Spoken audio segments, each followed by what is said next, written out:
Palazzo Caetani, also known as the Prince's Palace, is a remarkable example of Mediterranean Renaissance architecture and, as the name implies, it was the main residence of the feudal lords, that is, the Caetani and the Colonna Gonzaga. Perhaps, along with the castle, its construction was begun under the first real domination of the city by the Dell'Aquila family, under whom, after the turn of the first millennium, Fondi again began to take on the semblance of a city with a major political and economic role in the district. The Caetani continued the work of the Dell'Aquila in enhancing the city with monuments and art. The cultural ferment at its heart during the government of Giulia Gonzaga ensured that Fondi earned its description as Italy's Little Athens. The partially restored palace displays distinctive architectural elements.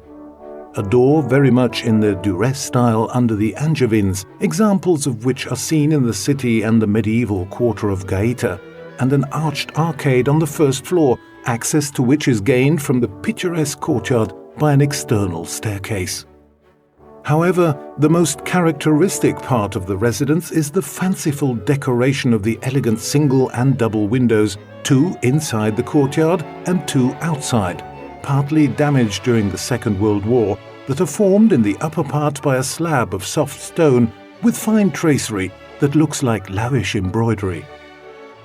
Acquiring it after the Angevin invasion of 1464, Onorato II, a powerful and wealthy figure, wanted to make his residence more commensurate with his new status and summoned craftsmen and foreign artists from Naples and Gaeta.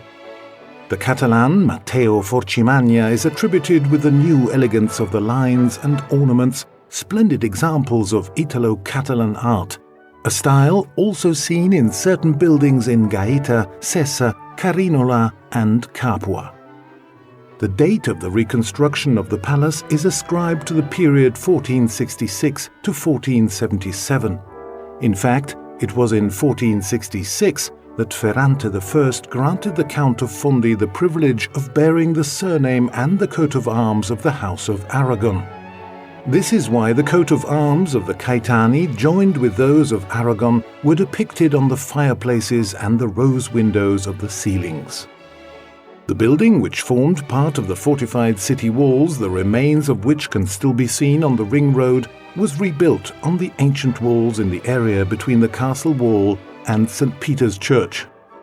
The fortress was joined to the palace by the arch that formed the gate of the city leading to Naples and a wooden bridge, as can be seen in the Annunziazione painted by Cristoforo Scacco in 1499, today preserved in the adjacent Duomo di San Pietro. The bridge was recently reconstructed based on the features of the original. Inside, the palace must have been filled with frescoes and decorations. Many of the artworks vanished during the catastrophic events over the centuries. The great halls of the palace, with their 15th century ceilings with wooden beams, carved in the shape of fantastic human and animal telemons, were replaced in 1925 by iron girders and brick arches. However, fragments remain of frescoes in some rooms that reveal the work of a very sophisticated artist. The palace, which has recently been restored, is now the venue for exhibitions, conferences, and events.